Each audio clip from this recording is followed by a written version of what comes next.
नमस्कार। मैं स्वामी ओम प्रकाश और आज बात परम गुरु कबीर के बारे में। आज कबीर जयंती है, तो सबसे पहले कबीर जयंती की हार्दिक शुभकामनाएं।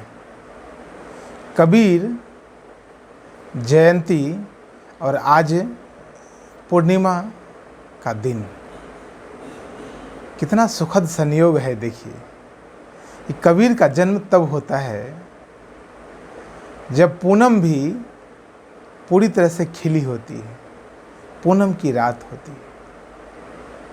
कितना सुखद संयोग होता है कबीर के जन्म का, कि जब कोई संत, जब कोई बुद्ध पुरुष, जब कोई महान आत्मा इस पृथ्वी पर आते हैं, तो पूरी पृथ्वी उनके आगमन को सहस्त्र स्वीकार करती है और खिल जाती है। कबीर एक अनूठे संत हुए। कबीर भारत की धरती पर एक अनूठे संत होते हैं। उनका आना अपने आप में एक बहुत बड़ा मील का पत्थर साबित हुआ है। उन लोगों के लिए, खास करके जो लोग तत्कालीन जो व्यवस्था थी, जो धार्मिक और आध्यात्मिक व्यवस्था थी, उस व्यवस्था में रुचि नहीं ले पाते थे, या कहिए वो लोग उस व्यवस्था को पूर्णतः स्वीकार नहीं कर पाते थे, या कहिए कि वो लोग उस व्यवस्था से वंचित रह जाते।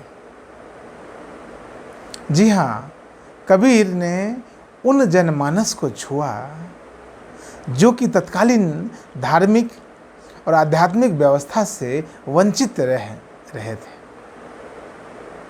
जरा गौर कीजिए, समाज का एक बहुत बड़ा वर्ग यदि आध्यात्मिक व्यवस्था को नहीं जान पाएगा, धार्मिक नहीं हो पाएगा, अपने जीवन की यात्रा को नहीं समझ पाएगा, तो समाज का सर्वांगीण विकास कैसे हो सकता है।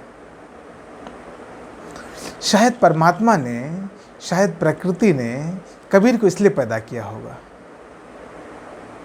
उस क्षण में, जिस क्षण में कबीर आते हैं धरती पर, उस क्षण में बहुत सारी धार्मिक कुरीतियाँ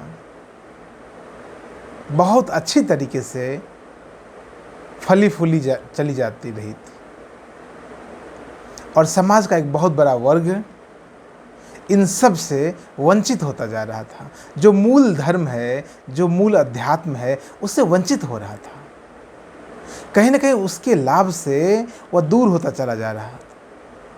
उतना ही नहीं, कहिए कुछ वर्गों द्वारा एक बहुत बड़े समाज के वर्ग को, एक बहुत बड़े जनमानस को अलग रखने का प्रयास किया जा रहा था, जो कि कतई ठीक नहीं था।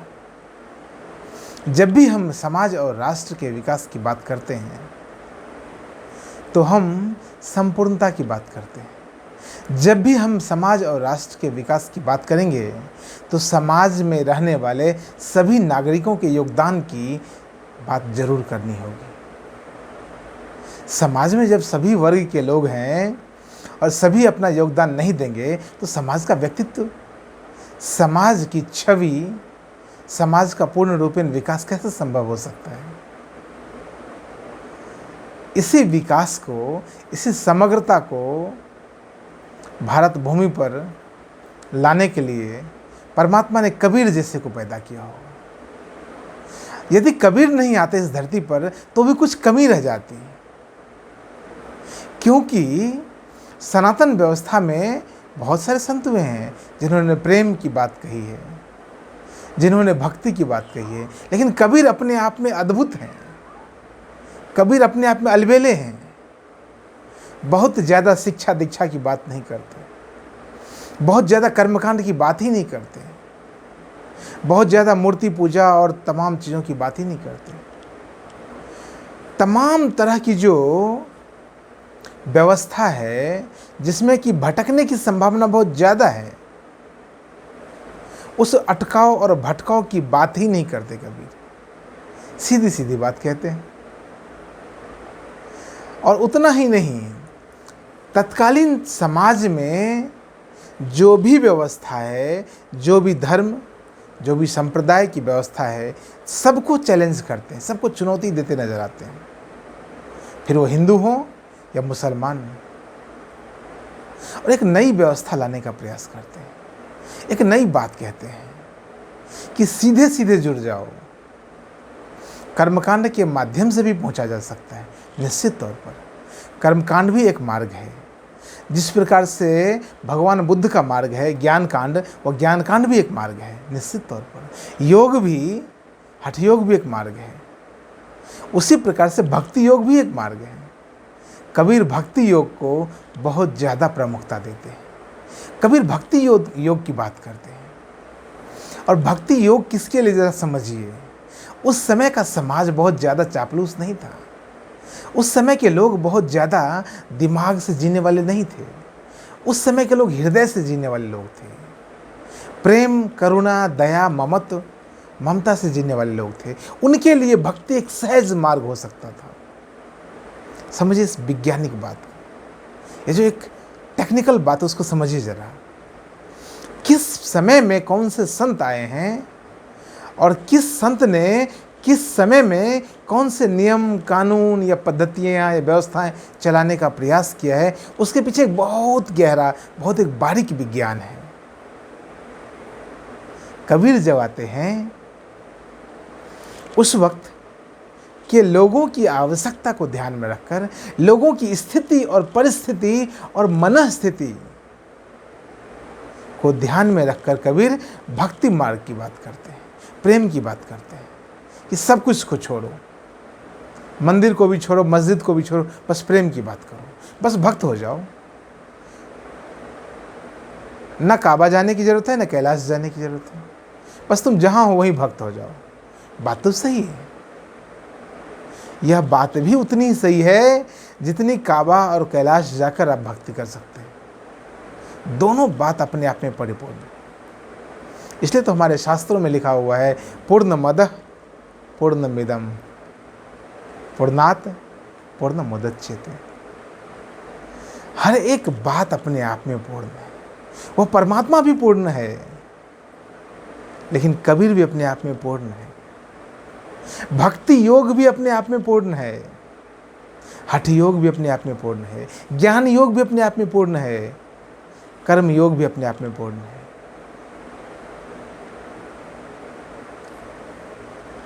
कर्मकांड भी अपने आप में पूर्ण है। तो मैं यह कहना चाहता हूं, कबीर जैसे संत यदि धरती पर नहीं आते तो कुछ कमी रह जाती।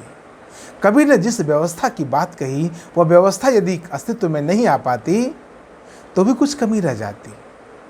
और इस एक और गहरी बात को समझिए, सनातन व्यवस्था में यह भी एक अहम योगदान है, यह भी एक मुख्य भूमिका है, यह भी एक पार्ट की हिस्सा है। सनातन व्यवस्था सिर्फ ज्ञानकांड को लेकर नहीं है, सनातन व्यवस्था सिर्फ कर्मकांड को लेकर नहीं है। सनातन व्यवस्था ज्ञानकांड को भी महत्व देता है और बराबर तौर पर बाकी सभी प्रकार के आयाम को भी महत्व देता है। आप कहेंगे कहाँ कबीर को आप सनातन व्यवस्था के भीतर घसीट रहे हैं?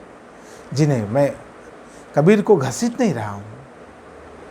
मैं तो उस बात को आपसे कह रहा हूँ जो मेरी दृष्टि में, जो मेरे देखने में आ रहा है, जो मैं देख पा रहा हूँ। और मैं ये देख पा रहा हूँ कि यह भी सनातन व्यवस्था का ही अंग है। भक्ति मार्ग भी सनातन व्यवस्था का ही अंग है। मैंने शुरू में कहा आपको, कबीर उन लोगों की आवाज़ बनकर आए हैं। कबीर उन लोगों के लिए मार्ग बनकर आए हैं जो लोग अब तक के द्वारा, अब तक जो व्यवस्थाएं थी उस व्यवस्था तक नहीं पहुंच पा रहे थे, उनको पहुंचाने के लिए कबीर आए। और निश्चित तौर पर कबीर के बाद एक बहुत बड़ी श्रृंखला का जन्म हुआ, एक बहुत बड़ी सूची बनी जो लोग बुद्धत्व को उपलब्ध हो पाए, जो लोग भक्ति मार्ग से यात्रा कर पाए। कबीर उन लोगों के लिए मार्ग बन सके। जैसे बुद्ध अनेकों के लिए मार्ग बन सके, उसी तरह से कबीर भी अनेक लोगों के लिए मार्ग बन सके। मुझे लगता है गीता में जो कृष्ण कहते हैं, यदा यदा हि धर्मस्य ग्लानिर्भवति भारत अभ्युत्थानम धर्मस्य परित्राणाय साधूनां विनाशाय च दुष्कृतां, जो भी उसका सार यही है कि अलग अलग रूप में कृष्ण ही आते हैं। परमात्मा स्वयं अलग अलग रूपों में उनको आना होता है। अलग अलग व्यक्ति के लिए अलग अलग चीज़ लेकर आते हैं। इतने सारे लोग हैं तो इतनी सारी व्यवस्था तो होनी चाहिए। सबके लिए एक व्यवस्था है परमात्मा के पास, सबके लिए एक मार्ग है परमात्मा के पास, और परमात्मा अपने भक्तों के लिए एक विशेष प्रकार का मार्ग उनकी आवश्यकता अनुसार उपलब्ध करा देते हैं।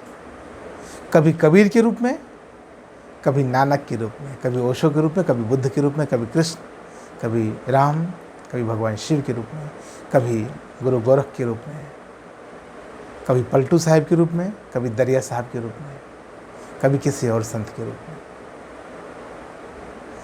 आज पूनम की रात है, उजाला की रात है, उजाला ही उजाला, अंधकार का नाश और उजाला का प्रकाट्य, कबीर का अवतरण और उस वक्त की जो बीमारियां थी उन बीमारियों का नाश। कबीर की जन्म जयंती यही सीख देती है। कबीर जैसे लोग जब धरती पर आते हैं तो अनेक अनेक फूल खिलते हैं, चारों ओर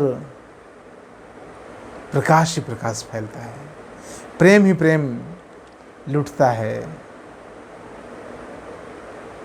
इस वीडियो में इतना ही, लेकिन मैं आपसे कहता हूँ, यदि आपको मेरी बात अच्छी लगती है, यदि आप जीवन के विज्ञान से संबंधित कुछ भी जानना चाहते हैं, मेरे इस YouTube चैनल को सब्सक्राइब करें, आप लाइक करें इस वीडियो को, कमेंट करके बताएं आपको वीडियो कैसा लगता है। अधिक से अधिक इस वीडियो को शेयर करें। यह वीडियो स्वामी ओम प्रकाश फाउंडेशन का आध्यात्मिक आंदोलन है। यह सत्य की ओर इशारा है, सत्य के मार्ग पर चलने वाले लोगों का स्वागत है। बहुत बहुत धन्यवाद। नमस्कार।